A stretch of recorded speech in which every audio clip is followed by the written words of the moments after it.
the savvy summarizer of the short story entitled The Thing Around Your Neck. To present dramatic structure and highlight 7 parts, we use Freytag's triangle. The narrator named Akana is an Igbo who won a visa lottery to the United States. To have a job and to register for classes at the community college, she decided to live with her uncle, until she met someone. In the story, the narrator named Akana won the American visa lottery. She and her family thought that everybody in America had a car and a gun. They said that Akana will have a car and a house in a month and not have a gun like the Americans. When she was about to go, her family, relatives, and friends gathered into the room where she and her family lived to say goodbye in loud voices and tell her with lowered voices what they wanted her to send them, and she said okay, no problem. When Akana arrived in America, her uncle picks her up from the airport. He buys her a hot dog as an introduction to America and takes her to his house in Maine, saying she could live with him until she got on her feet. He enrolls her in community college and helps her apply for a cashier job. When the girls at the community college, they ask Akana about her hair and how she speaks English so well.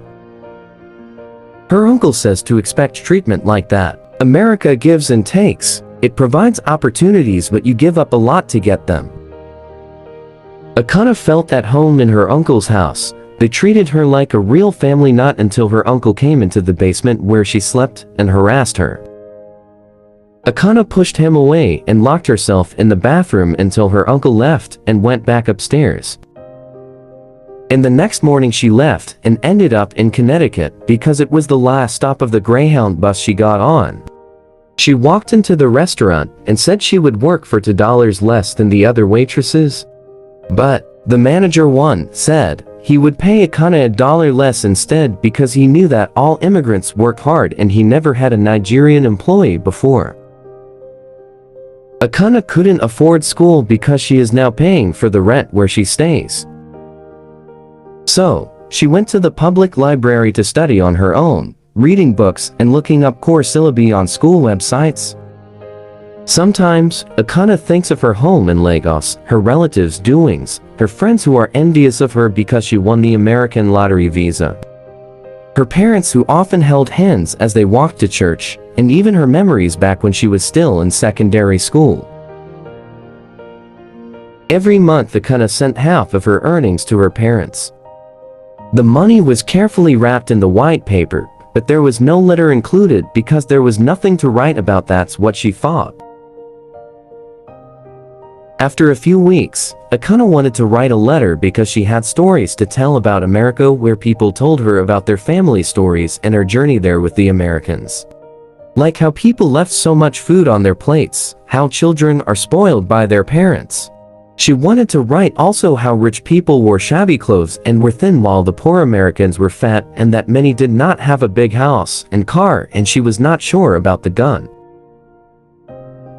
She also wanted to write a letter to her friends and relatives, but since she can't afford to send them the things that they wanted, she write nobody.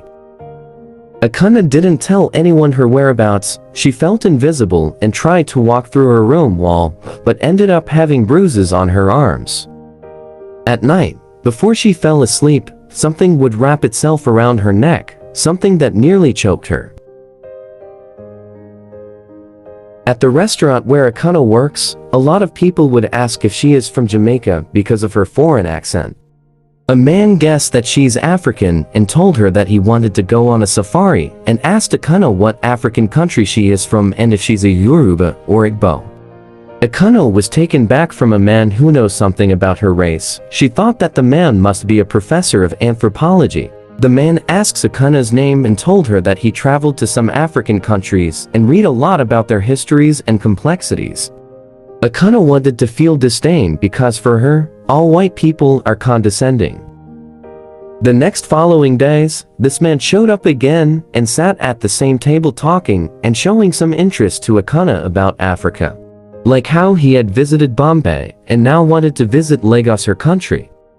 It was the 4th day when the man showed up again. She told her manager that she didn't want to serve that table anymore when her shift ended that night. Akana saw the man waiting for her outside to ask her to go out with him. He tells her that he was a senior at the state university, how old he was, and Akana asked why he had not graduated yet. He said he had taken a couple of years off to discover himself and travel. Akana didn't know that people could easily choose not to go to school and could dictate life. In the following 4 days, Akana refused to go out with the man because she felt uncomfortable with him, but also made her hesitant to walk away. When the 5th night came, Akana panicked when she didn't see the man waiting for her and prayed that he would show up. When he did, Akana said yes immediately to go out with him. Even before, he asked her because she was afraid he would not ask her again. The next day, he took Akana to Chang's to have dinner and her to fortune cookies were both blanks.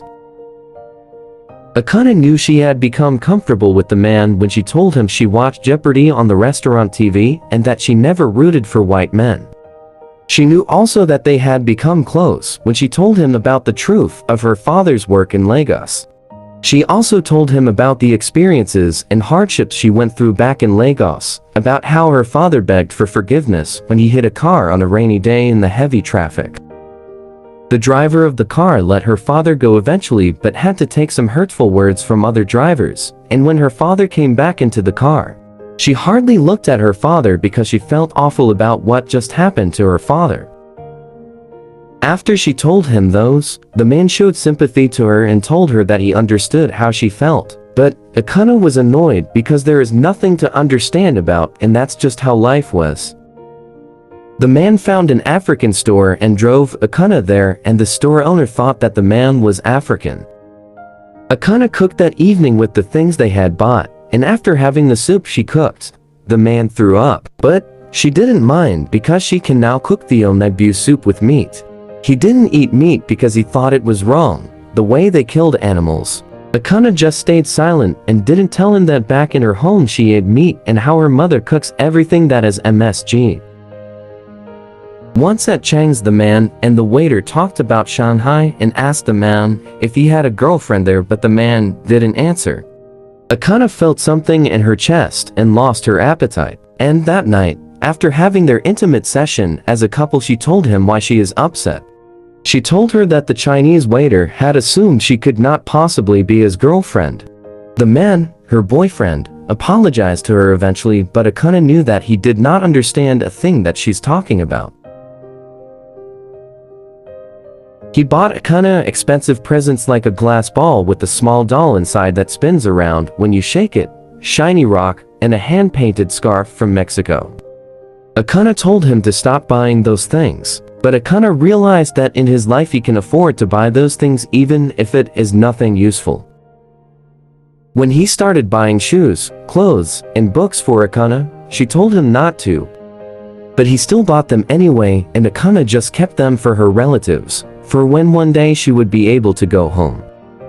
The man wanted to visit Akana's home in Nigeria and said that he can pay for both of their tickets, but Akana refused and said she didn't want him to go there and look at the lives of poor people there. Akana said that to him on a sunny day when he took her to see the Long Island Sound. They argued that day, their voices raised, but eventually made up and made love. The thing that wrapped itself around Akana's neck, that nearly choked her before she fell asleep, started to loosen, to let go. From the people's reactions, Akana knew that she and her boyfriend looked abnormal. Different perspectives from different people, the nasty ones were too nasty, and the nice ones too nice, but his parents were different. They made her think that it was all normal and she felt grateful to them. While having dinner together with his family, Akana noticed that her boyfriend was so stiff, and as he spoke to his parents, his eyes darkened. Afterward, he told her the issue between him and his parents. His parents parted out of love when he didn't agree to go to law school.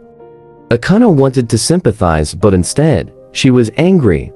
Even angrier when he told her that his parents invited them to go to Canada with them for a week or two to their summer cottage in the Quebec countryside, but he refused it.